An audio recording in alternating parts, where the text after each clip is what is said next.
اللہ رب العالمین نے میرے محبوب دے صحابہ نو کیویں دی عظمت عطا کیتی، کیویں دی رفعت عطا کیتی۔ حضرت عثمان بن عفان رضی اللہ تعالی عنہ اج بندے کہندے نے، اج لفظی لوگ کہندے نے او جو دائرہ اسلام تو خارج ہو گیا سی، میں انہاں نو پیغام دینا چاہنا وا، آ سننا۔ اور جڑا بغض صحابہ، جنہاں دے دل دے اندر بغض صحابہ ہوئے، انہاں دا برا انجام دنیا دے اندر بھی اللہ پاک وکھا دیندے نے، انہاں دا برا انجام نشان عبرت دنیا دے اندر بھی بنا دیندے نے۔ آنا تاریخ تبری دے اندر روایت موجود ہے، واقعہ موجود ہے۔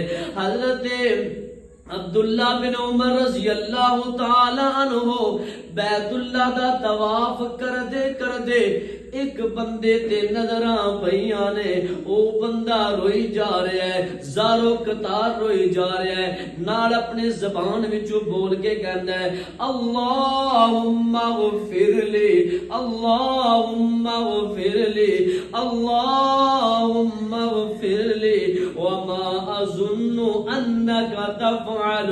بندہ روئی جا رہا تے نالے کہی جا رہا ہے اللہم اغفر لی وما اظن انک تفعل، اللہ مینوں معاف کر دے، نال کہندا اللہ مینوں پتہ ہے تو مینوں معاف کوئی نہیں کرنا، مینوں پتہ ہے تو میرے گناہاں نوں معاف کوئی نہیں کرنا۔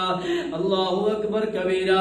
حضرت عبداللہ بن عمر رضی اللہ تعالی عنہ انہاں نوں اپنے قریب بلایا ہے، بلا کے فرماندے نے تو اپنی زبان وچوں کہہ رہے اللہ مینوں معاف کر دے، نال کہنا اللہ مینوں پتہ ہے تو میرے گناہاں نوں معاف کوئی نہیں کرنا۔ کیا تو جناب عثمان دے قاتلاں وچوں تے نہیں؟ سیدنا عثمان دے قاتلاں وچوں تے نہیں ہے جنہاں نے عثمان تے ظلم کیتے نے؟